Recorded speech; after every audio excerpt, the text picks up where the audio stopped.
ഇതുവരെ ആരും കാണിച്ച് കണ്ടിട്ടില്ല ഞാൻ. ഇതിന് എന്ത് വരും വില?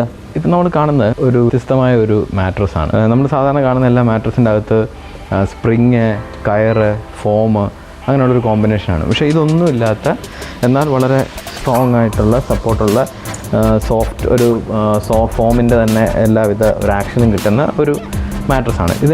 ഇതിനൊരു 3D മാട്രസ് എന്നാണ് ഇവിടെ പറയാറ്. 3D ടെക്നോളജി, 3D മാട്രസ് എന്ന് പറയാം. ശരിക്കും ഇതിൻ്റെ അകത്ത് ഒരു പ്ലാസ്റ്റിക്കിൻ്റെ അല്ലെങ്കിൽ ഒരു നൈലോണിൻ്റെ നാരുകളാണ്. ഈ നാരുകൾ ഒരു സ്പ്രിങ് പോലെ ആക്ട് ചെയ്യുന്നു എന്നുള്ളതാണ് ഇവിടെ നടക്കുന്നത്. ഇങ്ങനെയുള്ള ഓരോ ലെയറുകൾ, ഇതൊരു ലെയറാണ്. അതിൻ്റെ നടുക്ക് ഇതുപോലെയുള്ള നൈലോണിൻ്റെ ഒരു നാരുണ്ട്, നൈലോണിൻ്റെ ഒരു ലെയറുണ്ട്. അത് കഴിഞ്ഞാൽ വീണ്ടും അങ്ങനെ ഒരു ലെയർ. ഇതാണ് ശരിക്കും സ്പ്രിങ് ആയിട്ട് ആക്ട് ചെയ്യുന്നത്. ഇതുപോലെ സ്പ്രിങ് കൊണ്ട് ഒരു ലെയർ നമുക്ക് വേണ്ട ഹൈറ്റിലുണ്ടാക്കുകയും പിന്നെ അതുപോലെ തന്നെ നൈലോൺ കൊണ്ടുള്ള ഒരു ഫാബ്രിക് കൊണ്ടുള്ള ഒരു കവർ ഇതിനുണ്ട്. ആ കവറ് അതിനെ സിബിട്ട് അതിന് അങ്ങനെ ആ ഒരു പല ലെയറുകളുള്ള അതിനെ ആ കവറിട്ട് അതിനെ ഒരു സിംഗിൾ ലെയർ പോലെ ആക്കി. അത് കഴിഞ്ഞാൽ പിന്നെ ഇതിൻ്റെ നമ്മൾ ഏറ്റവും മുകളിൽ കാണുന്ന ലെയർ, ഇതും ഒരു സോഫ്റ്റ് ആയിട്ടുള്ളൊരു മെറ്റീരിയൽ വെച്ചിട്ടുള്ളതാണ്. അതിനെ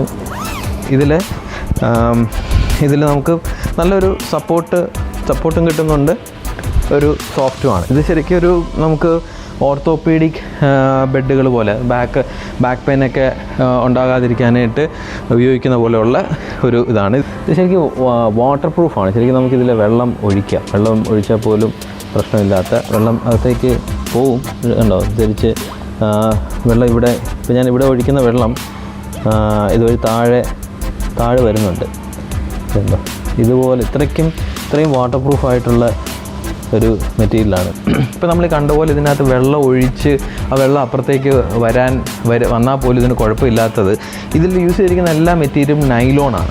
അതിലെ ആ ലെയറുകൾ നൈലോണാണ്. അതിനെ തമ്മിൽ കണക്ട് ചെയ്യുന്ന ആ സ്പ്രിങ് ആക്ഷനുള്ള നൈലോണിലെ ചെറിയ നാരുകളാണ്. അപ്പോൾ ഇതൊരു ടോട്ടലി നൈലോണിൽ ഉണ്ടാക്കിയിരിക്കുന്ന ഒരു മെറ്റീരിയൽ ആയതുകൊണ്ടാണ് നമുക്ക് വെള്ളം ഒഴിക്കാൻ പറ്റുന്നത്. അപ്പോൾ ഇതിലേക്ക് എത്ര വെള്ളം ഒഴിച്ചാലും നേരെ താഴേക്ക് പോവുക മാത്രമേ ഉള്ളൂ. ഇതിന് ഒരു കേടുപാടും പറ്റുന്നതല്ല.